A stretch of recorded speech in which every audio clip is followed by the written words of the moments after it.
Barakatah Yahweh, Barakatah Yahweh Bahasham, Barakakodash, Barakatum. First and foremost, I want to give all praises, glory, and infinite honors to Yahweh Bahasham Yahweh. Double honors to the apostles and elders, a great millstone who ruled and teach well. In peace and salutations to you sincere Akim out there, pushing this word in truth and sincerity to the four corners of the globe. May you brothers endure until the end. This is the brother Ra'aya with another video, and I'm going to start it off with Revelation chapter 9 verse 12. One woe is past, and woe means destruction, and that one woe is referring to World War I. And behold, there come two woes more hereafter, World War II, which is past, and the upcoming World War III, which will be nuclear. And the main combatants in it is going to be the United States of America and Russia. And Russia is actually going to succeed in destroying the United States of America. This is Jeremiah chapter 50 verse 9. For lo, I will raise and cause to come up against Babylon, which is the biblical name for the United States of America, besides spiritual Sodom and Egypt, as pursuant to Revelation 11 verse 8, an assembly of great nations from the north country being Russia, which Russia is also known as Gog in Ezekiel chapter 38, and the spiritual Medes in the scriptures. And the reason Russia is known as the North Country is because what's north of the U.S. past Canada and the Arctic Ocean, Russia, and Russia shooting its nuclear missiles over the Arctic to reach its targets in the U.S. would be the shortest trajectory time for its missiles to reach the U.S.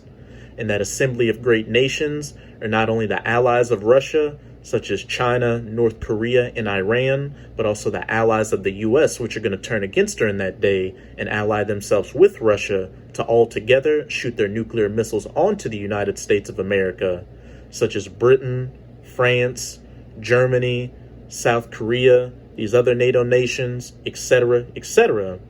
And they shall set themselves in array against her. From thence she shall be taken.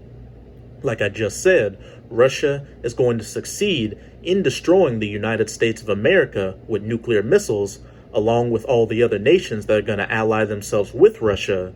Their arrows shall be as of a mighty expert man. None shall return in vain. And those arrows are symbolic for those nuclear missiles. Because like we always say, you got to remember that when the prophets saw these visions thousands of years ago, they didn't know what a nuclear-tipped ICBM was, so they had to describe it the best way they could with what they knew during their times, ancient weapons of war like bows and arrows, spears, javelins, swords, etc., etc. And with each passing day, we're getting closer and closer to this nuclear-armed third woe taking place. And in this video, I'm going to a few articles to show that North Country, Russia, is getting prepared by the Most High to go against Babylon and take her with those arrows that'll be shot as a mighty expert man and not return in vain.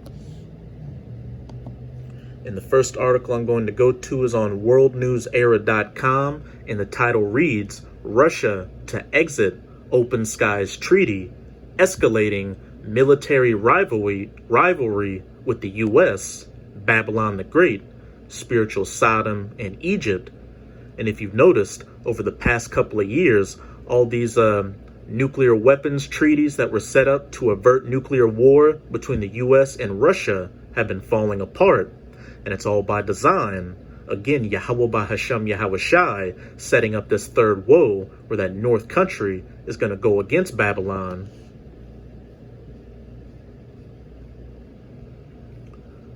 Another complicating factor is that key members of Mr. Biden's cabinet may not yet be confirmed by the Senate in time for the negotiation. The task of dealing with Russia, therefore, will most likely fall to Jake Sullivan, the incoming National Security Advisor, who does not require Senate confirmation. I think our diplomats, before making this decision, became convinced that the United States' return is extremely unlikely. Fyodor Lukyanov, a foreign policy analyst who advises the Kremlin, was quoted as saying by the RIA Novosti state news agency, This treaty did not figure among that which Biden wanted to change. The Open Skies Treaty, which has nearly 36 signatories, was negotiated under President George H.W. Bush in 1992 after the collapse of the Soviet Union.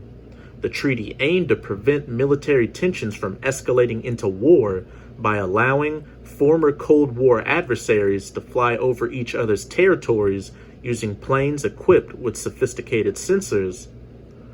While most modern-day military intelligence is gleaned through satellites, some information can only be gathered by airplane sensors.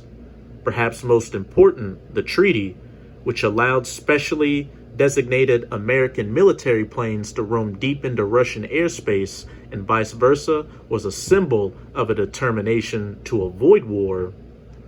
Long before the American withdrawal last year, American officials have complained that Moscow was violating the Open Skies Accord by not permitting flights over Kaliningrad, the region where Russia was believed to be deploying nuclear weapons that could reach Europe, as well as forbidding flights over major Russian military exercises.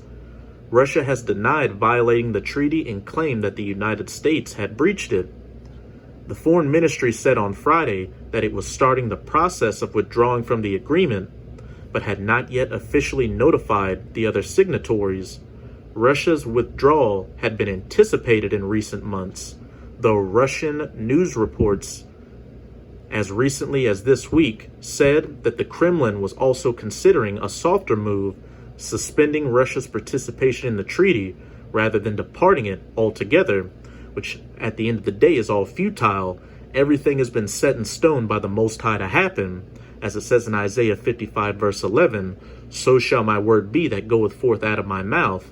It shall not return unto me void, but it shall accomplish that which I please. That third woe, that nuclear-armed World War II taking place, and the United States of America being destroyed by Russia and other nations' nuclear missiles. And not only are these nuclear weapons treaties falling apart, but both sides are building back up their nuclear arsenals. My second article is on thesun.com, and the title reads, Nukes of Hazard, Russia set to test 15,000 mile per hour nuke missile that can beat any defense and destroy Texas. And best believe Texas is going to get wiped off the face of the earth, as well as all these other states in the United States of America. Russia is poised to test an unstoppable 15,000 mile per hour nuclear missile it boasts can beat any defense and wipes out Texas. Hey, back in Jeremiah 50 verse 9, their arrows shall be as of a mighty expert man. None shall return their vain.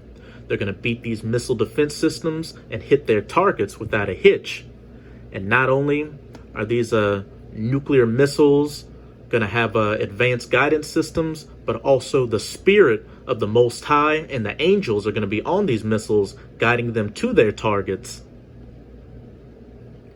Russia to test 15,000 mile per hour nuke that can wipe out Texas.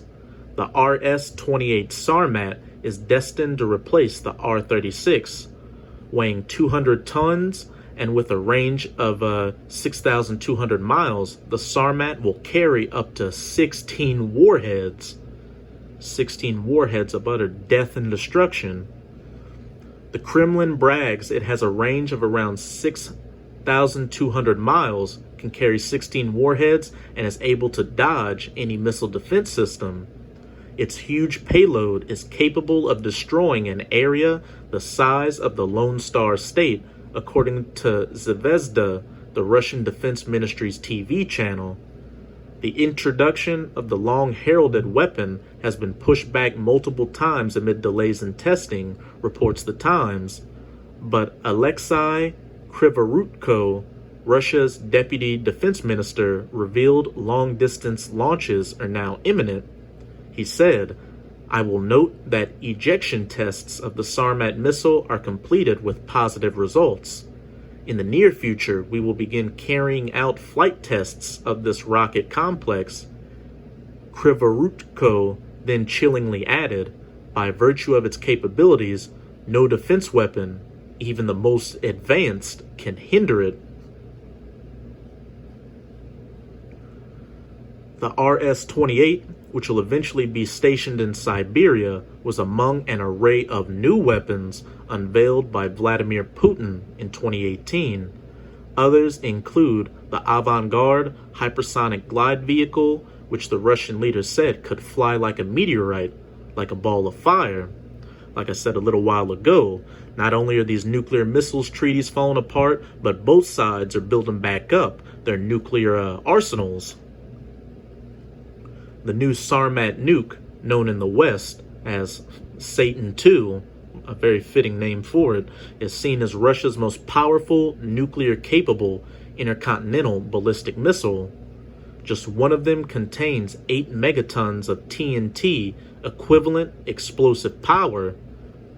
That is more than 400 times more powerful than either of the 2 bombs the U.S. dropped on Japan in the final days of World War II, and Nagasaki and Hiroshima were just an appetizer of the nuclear destruction that Yahweh Bahasham Yahweh Shai is about to bring to this entire planet.